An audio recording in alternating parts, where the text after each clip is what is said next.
Welcome back to the Explainer. Today, we're diving into the ISPS Code, that's the International Ship and Port Facility Security Code, and we are tailoring this breakdown specifically for your upcoming MEO Class 2 exams.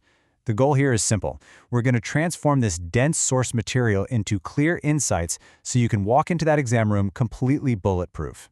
We've got a solid roadmap for you today. 1. Origin and framework. 2. The 3 security levels. 3. Key roles and responsibilities. 4. Core security documents. 5. Daily operations in cyber.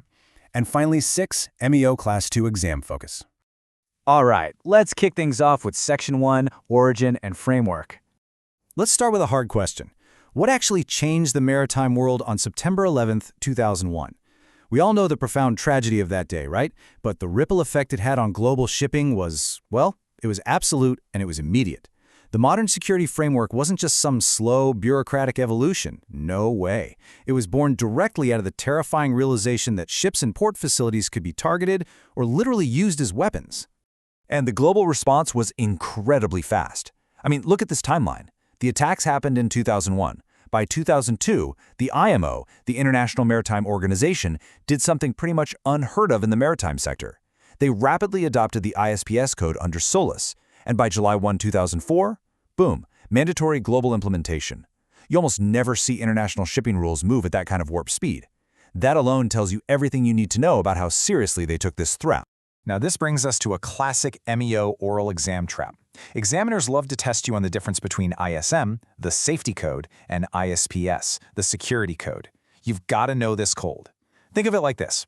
Safety protects the ship from internal errors, bad maintenance, crew mistakes. Security, though, protects the crew and the ship from external threats, piracy, terrorism, sabotage, internal versus external. Hit the nail on the head with that distinction right out of the gate, and you're golden. Moving right along to Section 2, the 3 security levels. This is basically your threat operational state, and it escalates perfectly with the environment around you. Level 1, green, is just normal operations, your baseline routine measures. Level 2, yellow, means heightened security. You're bringing in additional precautions because the risk is definitely elevated. And level 3, red, is an exceptional imminent threat. We're talking maximum security, emergency measures. Your ship's entire posture shifts gears as you move up through these levels. Section 3, key roles and responsibilities. Okay, first up is the SSO, or Ship Security Officer. This is the onboard officer who answers directly to the master, and their job is absolutely massive. They maintain the ship's security plan, they run the drills, they handle crew training, the whole shebang. For your exam, defining the SSO's exact duties is a super common question, so definitely commit this one to memory. But you need a bridge to the shore, right? That's the CSO, the company security officer. They're the ones back in the office, making sure the overarching ship security assessment is actually done and that the flag state approves the final plan. Basically, the CSO builds the strategy ashore, and the SSO executes it on the deck. Let's jump to Section 4, Core Security Documents. Now, you can't just guess what kind of security you need. It requires a formal Ship Security Assessment, or SSA. It's a very logical step-by-step process. Step 1, identify the threats. Step 2, assess your vulnerabilities, like where are the ship's weak points. Step 3 is risk analysis, and Step 4 is plan review and documentation. You literally cannot protect a ship until you've mapped out its vulnerabilities this way. And that assessment gives birth to the Ship Security Plan, or SSP. This covers your access control procedures, restricted areas, cargo protocols, surveillance systems, and emergency responses. But here's the kicker for you as a marine engineer. It includes security equipment maintenance schedules. Making sure the alarms, the security lighting, the comms are actually working, that's an engineering task, not just paperwork for the deck officers. Rounding out the paperwork is the DOS, the Declaration of Security. Think of this as the ultimate security handshake. It's a formalized agreement detailing exactly who is responsible for what when your ship interfaces with a port facility or another vessel. You'll see this used heavily during really vulnerable operations, like bunkering. Next up, Section 5, Daily Operations and Cyber. So, as an MEO Class 2, policing access to specific restricted areas is your direct responsibility. We're talking the engine control room, the steering gear room, pump rooms, emergency control stations, and the bunkering manifolds. Knowing these spaces inside and out is absolutely crucial for your daily watch.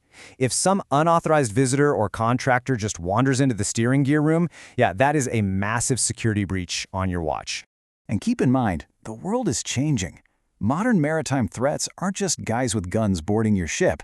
Sometimes the scariest threat is just a crew member plugging a random, infected USB drive they found on the dock into an engine room computer.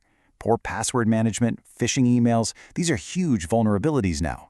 Cybersecurity is a real game changer and a completely integrated part of ISPS that you have to take seriously. Finally, Section 6, MEO Class 2 Exam Focus. When it comes to port state control inspections, ships fail on the exact same things over and over. Check this out.